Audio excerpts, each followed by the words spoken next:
Hi folks, welcome to the Prepared Homestead. This is Travis. Thank you all for stopping by to watch. Today's video is kind of a more in-depth video of something that we talked about in yesterday's video, and that was this study that is being done and research on putting the mRNA thingy, but putting it in your food. That's right. If you didn't watch yesterday's video, I encourage you to go back and watch that. It was a news article that came out that the University of California, they've received a $500,000 grant from the Science Foundation, and that they are working on developing that. It's not so much, especially not just in that article, but if you dig deep into this whole mRNA stuff and nanotechnology in foods, it's not that they're trying to develop the technology to do it. They're just trying to figure out how to do it to where it's shelf stable. The current thing has to be at a certain temperature, so they're trying to figure out how to get around that, how to, work out the right dosage, so one head of lettuce might be the entire dose for one person. That's really what they're working on. And the fact is that they're trying to make this to where it's just going to be in everything. And I talked about that yesterday. Today I want to get into some more in depth. And the reason is because I am a huge advocate of producing your own food. I'm a huge advocate of producing your own food, not just for preparedness purposes. Most preppers, most preparedness-minded people are like, the doo-doo hits the fan, we need to be able to grow our own food and raise our own animals and go out and forage. That's great. I encourage that. I think that's a great idea. But you know what I think is a better idea? Doing that now. I know we live in a modern world with all the modern comforts and then all the modern restrictions that makes it difficult for the average person to do that. But I'm telling you, it's going to become more and more necessary to produce your own food, or at least to know very clearly what is in your food and where it comes from. And we'll get into that in today's video of why this is so critical.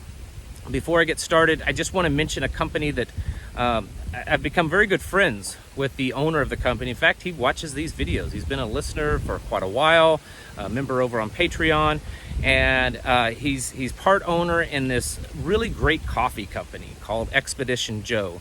There's a link in the description. If you go to that link, you will go to their site, and if you type in Prepare 10 in the code box when you make your order, you'll get 10% off. He's offering this for anyone that watches the show. They produce really high quality, small batch, very fresh coffee. My wife and I just ordered some last week, and we got that in. Their customer service is great. Several of you have already ordered, and the feedback has been that you just love it. These people are very patriotic. Unlike some companies that are fake when it comes to their patriotism, these people are very much like-minded individuals. So Expedition Joe, if you typically buy your coffee online and you're looking to buy from a company that your money's going to a good cause, a good purpose, a good place, I would encourage you to check out Expedition Joe. And remember, Prepare 10 in the discount code section on your order, and you'll get 10% off your order. All right, so when I talked about this yesterday, it seemed that a lot of people were kind of shocked, and I'll admit I was a little surprised when I saw, not really surprised, but here they're trying this now of trying to put the thing in our food. But as you start digging into this is nothing new, folks. mRNA manipulation of food and of our vegetables has been going on for a long time. In fact, I found scientific articles going back to the 80s where they were using mRNA technology to manipulate the gene code of foods, of vegetables. This has been going on for a while. This is nothing new, okay? I also found articles talking about nanotechnology, which is typically hand in hand with this mRNA technology, where they've used nanotechnologies in foods. This is something that's been going on already. The odds are you probably have already eaten food with nanotechnology in it. Now, I'm not going to go so far as to say now you're full of nanobots and they're going to control you. That's not necessarily what I'm implying, I mean, I don't know. I don't fully understand all the science of this, so I guess there's a possibility that that's true. What I'm saying is that they want to control your food. They want to control what goes in your body. Henry Kissinger is famously known for a quote, and I don't know the exact quote, but basically, if you control the people's food, you can control them, okay? And that's pretty obvious. We all know that food is life. We have to have food to exist. You know, you can only go so long without eating. And you can only go so long without eating before your body starts breaking down, before you start getting weak, before you're not able to think clearly and function clearly. You may be able to survive and stay alive for a while, but to actually function properly, it starts dropping off after just a few days. So you have to have something to eat. And we all know that the nutrition quality of our food has drastically been dropping over the last several decades. I, and like many of you, have come to this conclusion that a lot of the problems in our world, and especially our country, is because people just can't think clearly. They can't think out of the box. They can't question what's going on. They can't logically figure out a problem, okay? They can't use, their brain like we're supposed to be able to use it. And part of that reason is all the manipulation of our food and the chemicals that have been put into our bodies. Maybe you don't believe that. I guess that's fine. But I'm telling you, I believe there's a direct correlation between all that junk and all the many different ways that they're putting stuff into our bodies and changing things. And see, now we're left with a population that is, it's sad. It really is sad to see how people just are allowing things, no critical thinking skills whatsoever. They just buy whatever garbage that they're being thrown at them. But this stuff that they're doing in our food has been going on for a while. Nanotechnology in our food has been going on for a while. This is nothing new. It's not just in the preservation of food, but the manipulation of food, to be able to use the nanotechnology as a conduit to put things into our bodies. And this mRNA technology is one of those things. It is easily plausible that we could get to a point that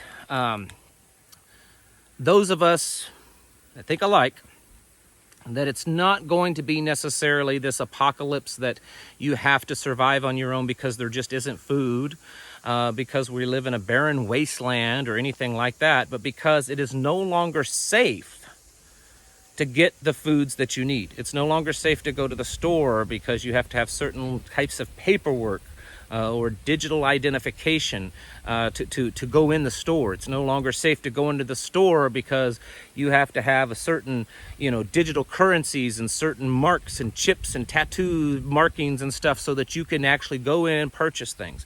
And it's no longer safe to go in and purchase things because the food has been so manipulated that it's not really food any longer.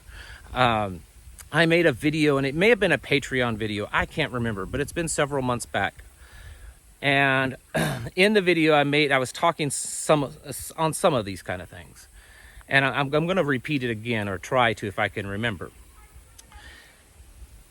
These elites, these people that are trying to rule the world, they have a God complex. They think they are gods. They think that they're on the same level. They think that they can create and control. And what better way to encourage this God complex is to say, we are creating the sustenance of life. We create and we control what it takes for you to live. And that's what they want to do. That's why we've seen for the last couple of decades this more and more buildup of regulation on being able to grow your own food. We've all heard about that, places that you can't even have a garden or collect rainwater. People have been kicked off their property because they have their own gardens. And I know that fluctuates throughout the country and throughout the world, but The fact is that they're trying to control that. There's been initiatives and talks of reduction of the amount of meat that we eat, the amount of red meat that we eat. They only want us eating a few grams. The World Economic Forum has put out video after video on how bugs are great to eat. You should eat bugs. You should eat synthetic meats. You know, Bill Gates and all these other elites are putting all this money and effort into creating all this synthetic meats. And I've done videos on that in the past. That we're not even talking like a vegetable-based meat patty. That's been around for a long time. For people that don't want to eat meat, you know, you buy these like bean burgers and stuff. I've had some before. I've had some that are pretty decent. Had a mushroom burger thing that was amazing once, and it was made out of mushroom. It was the best hamburger I've probably ever eaten. That's not what we're talking about. We're talking about lab-grown splicing of genes from different things and putting it into something that looks like meat, that smells like meat, that bleeds like meat.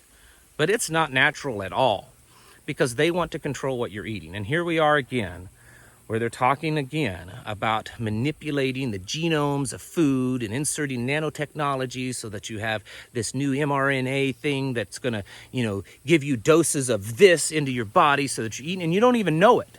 You have no way of knowing it. You don't know how much you're eating. You don't exactly know what they're doing.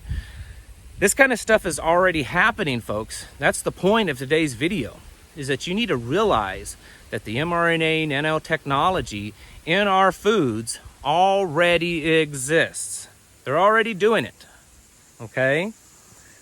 Like I said, odds are you've already eaten this stuff. It's already been in your body. Is it still there? A lot of people think that it is, that it never leaves. A lot of people think that it clings to your cells and can be used to manipulate and control them. I don't know. I'm not saying that. I'm just saying that they're putting stuff that is not natural in our foods and that we don't fully know and understand what they can do with it. And it's a little scary to me that these elites, the same ones that are pushing that you don't own anything, the same ones that are pushing that you should be able to defend yourself and own your own land and believe in God how you want to, and all this kind of stuff, are also the same ones pushing for all this manipulation and modification of our foods and telling us that it's good and it's safe and it's going to, you know, be the betterment of humanity. I'm not buying it. You may, and that's fine. That's your own business. World Economic Forum has been all over this kind of stuff. We all know who the World Economic Forum. I've been alluding to them this whole video. Klaus Schwab, the Great Reset, the great global elites. You know, I've said it many times before. It's been said that the World Economic Forum is made up of pretty much the 1% of the planet, the top 1%. That's who it is. The most elite, most powerful, most wealthy people on the planet are pretty much what makes up the membership of the World Economic Forum. And they've been all over pushing this nanotechnology. It's part of their fourth industrial revolution that they've been pushing along, that fits within the Great Reset. It's a big part of the Great Reset that they've put out over the last year or two. And a big part of that fourth industrial revolution is this nanotechnology and nanotechnology in our foods. The being able to go in and splice the genomes of our foods and alter and change our foods. Oh, to make it better. It'll make it, you know, you can eat. People that have allergies to certain foods now, they won't have those allergies. Or people that have intestinal problems, if they eat a certain food, well, we can take care of that. You know, we go in and we change, turn this marker off and turn this marker on in the DNA strand and the RNA strand, and now you can eat it. Oh, it's great. It's really great. You know, we're going to regrow bison woolly mammoths, and you'll have woolly mammoth burgers. Oh, you want to eat, what a mountain lion tastes like, or, an elephant? Well, we can do some lab-grown steaks, based on their DNA. There's all kinds of ridiculousness that's coming out of all this, and it's quite scary. And this idea that they're going to, how do we know that they're not already doing it? I don't know. But that they're going to start, inserting and manipulating the genome of foods and vegetables, most specifically, with this RNA, that they're able to actually grow the plant. They're actually able to grow the plant. Farmers will be able to grow it, so that means it's probably going to be in the seed, coming from the seed. Kind of like a genetically modified organism, GMO. So that seed Once it grows up into a head of lettuce, or you know, a stick of a cucumber, or a stick of carrot, it now is grown with that mRNA technology that's going to go in there and change your genome, because you know, it's just like this now, except you're eating it.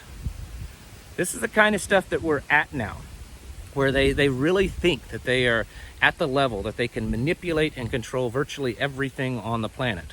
And that includes you. And so that's why that is the single number one most important reason why I advocate producing your own food as much as possible. I understand you may not be able to do all of your food, but you need to be producing as much as possible and keep working towards every year new goals where you're producing more of your own food. And what you're not producing, you're purchasing or you're trading from people that you feel safe with, that you know they're organic producers. They are you know, people that have like minds, so that you know the stuff that they're producing is done in the same way that you would produce it.